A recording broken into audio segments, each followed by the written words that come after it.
Swifty here, welcome to another video. In this video, I'm going to be showing rogues in Mr. Pandaria. Okay, first off, the prize winner for last week is right there. Congratulations. We have a new prize this week. It's going to be this epic prize right here, right there on the roller coaster. For chances to win this prize, all you have to do is leave a comment below. Now next up is rogues. Hope you enjoy. Hello, Swifty here. Welcome to the next video. I'm going to show the class rogues. I'm going to be showing the talents. I'm going to be showing the glyphs. I'm going to be showing some of the overpowered abilities that rogues have. Rogues are the bane of my existence, and wow, I hate rogues. But I'm going to go ahead and show you show you what they get. Hopefully, they're not going to be too overpowered in Mr. Pandaria. We'll see. Alright, first talent I'm going to be going over is Night Stalker. It increases your speed while stealth by 20%. A lot faster. It's a little bit too fast. Subterfuge. Your stealth breaks 3 seconds after dealing or receiving hostile actions. I think this is going to be amazing for arenas and for PvP too, because rogues cannot be peeled for 3 seconds once they engage someone. You're going to see someone going, help, help, and you can't peel them because you can't target the rogue. Is Shadow Focus. Abilities no longer cost energy while stealth. It's pretty cool. Cheap Shot is free. Cheap Shot's actually an expensive skill. Garrote, Cheap Shot, all those will be free. Deadly Throw is a finishing move. Reduces the movement speed of the target by 50%, and it does damage. Abilities, talents that slow. Alright, next one is Nerve Strike. A successful kidney shot or cheap shot also reduces the damage dealt. I think a lot of rogues are going to be taking this. Mercator was actually using this when he was dueling me, because what it basically does is it reduces my damage by 50% forever, for the entire duel while I'm fighting him. So I think a lot of rogues are going to probably take Nerve Strike. That's going to be an overpowered ability. Overpowered talent. And the last one is Combat Readiness. Of course, you guys already know what that is. Basically, puts a little buff on them, on the rogues, and then if you hit them, it stacks up to like 5 times. It can reduce damage by 50%, like forever. Now on to the next rogue talent, Cheap Death. An attack that would otherwise kill you, instead of killing you, it gives you some health, and then it gives you some mitigation to some damage. So you guys already know what this is. Next we have Leeching Poison. This is a poison that heals you for 10% of the damage dealt. A poison that heals you. Next talent is called Elusiveness. The feint ability also reduces all damage taken by 30% for 5 seconds. And you can spam it. A spammable ability. It works for AoE attacks, and it also works for, I think it does less for melee attacks. Next up are the key talents: Preparation, Shadow Step, and Burst of Speed. These are the most important abilities for rogue. Preparation, of course, you know what it is.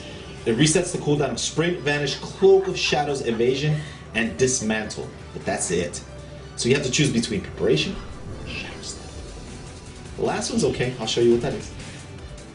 Shadow Step. I think this is probably going to be the best talent that rogues are going to be able to fight warriors with. Shadow Step is the most annoying, overpowered thing. It's kind of like a charge. It's a 24-second cooldown, though. Alright. If you don't take Preparation or Shadow Step, I'm going to show you guys a super overpowered spell. It's Burst of Speed. What it does is increase your movement speed by 70% for 4 seconds. If you're snared, you can activate this ability. It'll remove the snare and make you immune to that snare for 4 seconds. Do you guys realize what this is?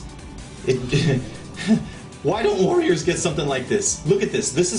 Look at this totem slowing me down. You activate the ability, you become immune. Can you imagine someone like a shaman trying to run around pillars, and they drop these totems, and you could just activate this ability and ignore the slow? Next up is Deadly Brew talent. Whenever you apply a non-lethal poison to a target, you will also apply crippling poison. So I guess rogues already have this. Deadly Brew as a talent, but now you have to choose between Deadly Brew, Paralytic Poison, or Dirty Tricks. Alright, this next talent is called Paralytic Poison. Basically what it does is it has a 20% chance.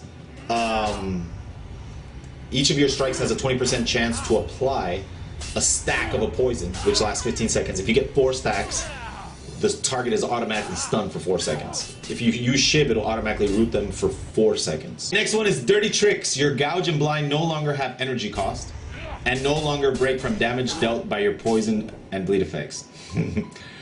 Overpoweredness, guys.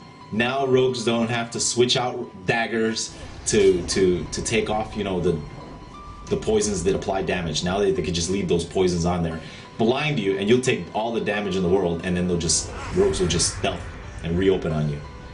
That is an amazing trick. I mean, dirty trick. All right, you guys got to see the talents. Let's go into some of the cool glyphs that rogues get. Glyph of blurred speed. When you activate sprint, you can go across water. Next one is the glyph of Cloak of Shadows. While Cloak of Shadows is active, you take 40% less physical damage. I think that, I was talking to a Mercator, I think he says that's the way it is on live. Here's a glyph of Blind. Your blind ability also removes all damage over time effects from the target. Why don't warriors get this? Give warriors this. This is awesome.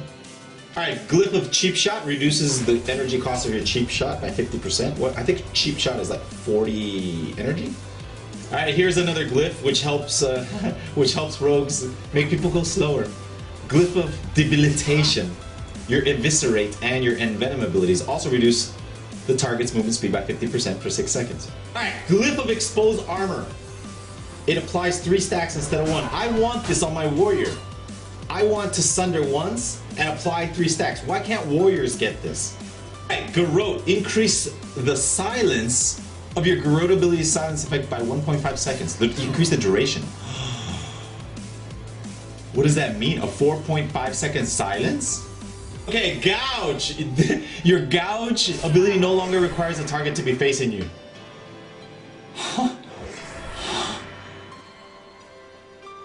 Alright, Killing Spree. Your Killing Spree returns you to the starting location when the effect ends. This might be useful for arenas. Look, you teleport. Okay, as you know, Recuperate is very overpowered on live right now. A lot of rogues can even fight Blood Death Knights because they have Recoup. They can just heal all their health. This is the glyph of Recuperate. Increases the healing by 0.5% of your maximum health. It's quite good. I think Recuperate is going to be very overpowered even in Mist of Pandaria.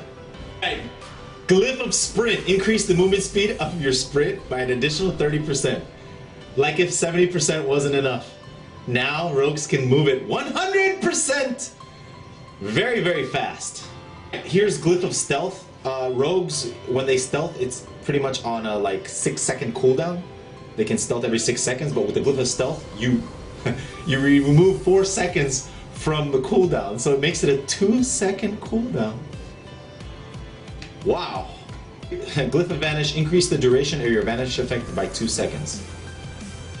I don't know if that's any good or not. You stay vanished. And then you go into stealth. Safe fall! You know how rogues can survive from jumping off the mill. They can survive it, because they're rogues. But now they can take a glyph that makes them survive from even higher. That is high. Pretty impressed with the rogues. I know rogues aren't doing that much damage on the beta. Like, I'm beating a lot of rogues in duels. I don't really like rogues. Rogues are my enemies in World of Warcraft. And when I see them get buffs, I go like this. Oh no, no, they got what? Yeah, that's the way I feel about rogues. So I usually spec my warrior in a way to beat rogues. That's the spec I go. So if it's Fury, if Fury's good to beat rogues, I'll be Fury. If it's Arms, I'll be Arms. If it's Prot, if Arms and Fury get owned by rogues, I'll just go Prot. I have to spec in a way to beat rogues. I want to thank Elemental QT for helping me out, helping me get this footage I needed. And I want to thank all you guys that came and found me up on this mountain. I met some friends while we were up here. What am I going to fight next week? Let me know, guys, in the comments. Leave in the comments below and I'll choose that class. Rogues in Mist of Pandaria, part of the 3-man team PMR. The most overpowered team in every season, and it's going to be the most overpowered team in Mist of Pandaria also. I hope you guys enjoyed this video on what the rogues get in Mist of Pandaria. As always, Swifty here. Thanks for watching.